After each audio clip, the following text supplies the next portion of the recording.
Hello, this is Grandy here, with a rather out of the blue Age of Empires 3 video. This is just going to be a little sort of, I guess, tutorial almost, little playthrough of a game. Me playing as the British. I'm going to show you a sort of British, mainly musketeer rush. This is my deck. I'm only level 17, so I don't have the level 25 cards unlocked, but you can get away with just the level 10 cards to do a decent rush. You just need the upgraded villager cards, the resource cards, and beyond that, you don't really need to mine too much.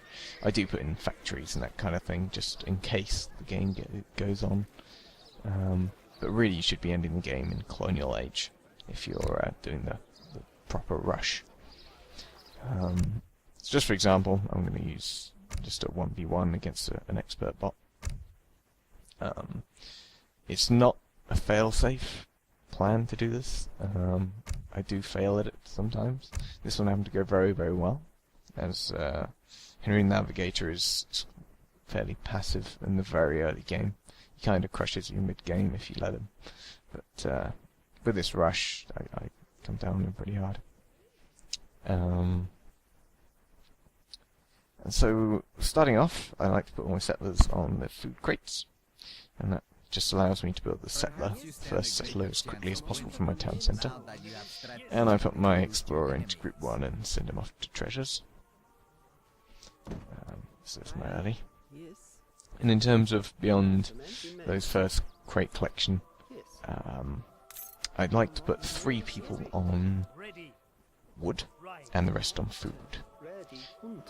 And out of those 3 on wood, one of them builds a house, and then as soon as I get 135 wood, I always build another manor.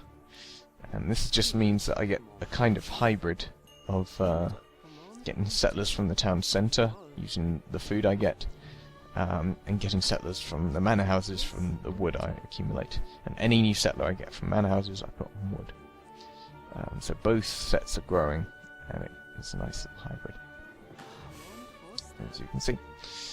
So I keep going around with my explorer, and until I reach 18 population, I just keep building villages. It's only at that point that I actually start saving up. So this is just a little clip showing the little shoot back tactic I use. It's just something small, but it means that any new settlers don't have to walk so far. Now the house going up. And again, when you start going to colonial, you want to stop building houses as well, just so you can build a barracks. And then age up, outpost wagon, and chests of 200 coin. Coin's good because it means you can build musketeers almost as soon as you age up. And as you can see here, I send a settler up the map, one of my wood settlers, just to collect wood further up the map. Because up there I'll build an advanced base with a barracks. So there's the age up. Put the outpost down somewhere at the edge of my visibility range. Tell him to build his barracks. And then get the 5 villager card going. The 3 villagers I sent much earlier, and those went all on food. But these 5 go on coin, and any further then go back on food again. Because I want to be, as you can see, more food coming from cards. I want to be still building settlers whilst I'm trying to rush my army. Because it's just a must. If you want to sustain any kind of attack, you need to have the economy. It's hard to balance it, but you want at least 3 times as many on food as you do on coin or anything else, really.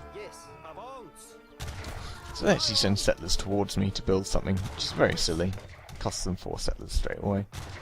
But I'm at the point where I'm pretty much ready to attack. My economy's free roaming because my army is further up the map than my settlers are, so they can do whatever the heck they want whilst I'm attacking the enemy base. I start moving them in.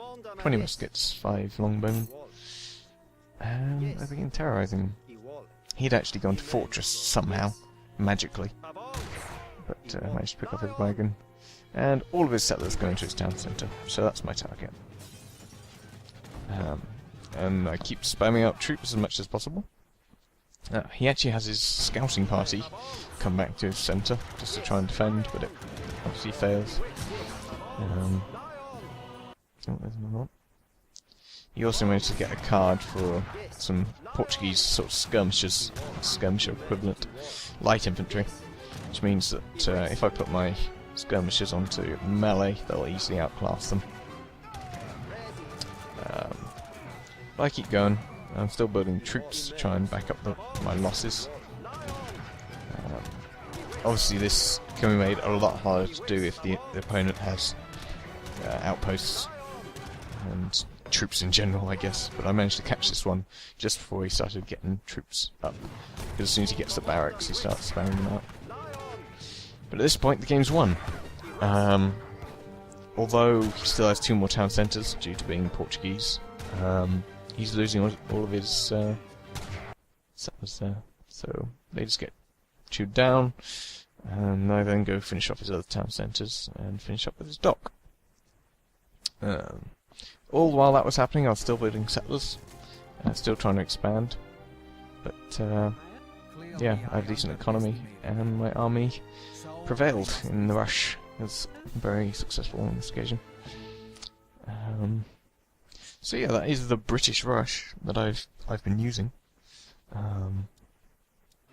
I generally don't try and use it too much. I mean, it's very good when done right, but it's very risky if you can't sustain it. As you can see, my unit count was way up. Much more military than he did. And even surprisingly, you'll see the villager count. I actually had about the same villager count as him, which is odd, since he had 3 town centres by the end. But there you go.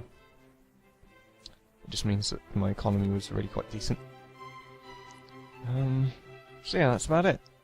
Hope it's been useful to you. If you happen to have the game and try this out for yourself, let me know how it goes, and even suggest improvements, because I'm always interested in finding that kind of thing out. And if you don't have the game, it's on Steam, the Age of Empires 3 Complete Collection. It's often on 75% off in the sales, so pick it up. It's a great game, a great strategy game. But for now, this has been Grandy. Hope you found it useful, and I'll catch you another time.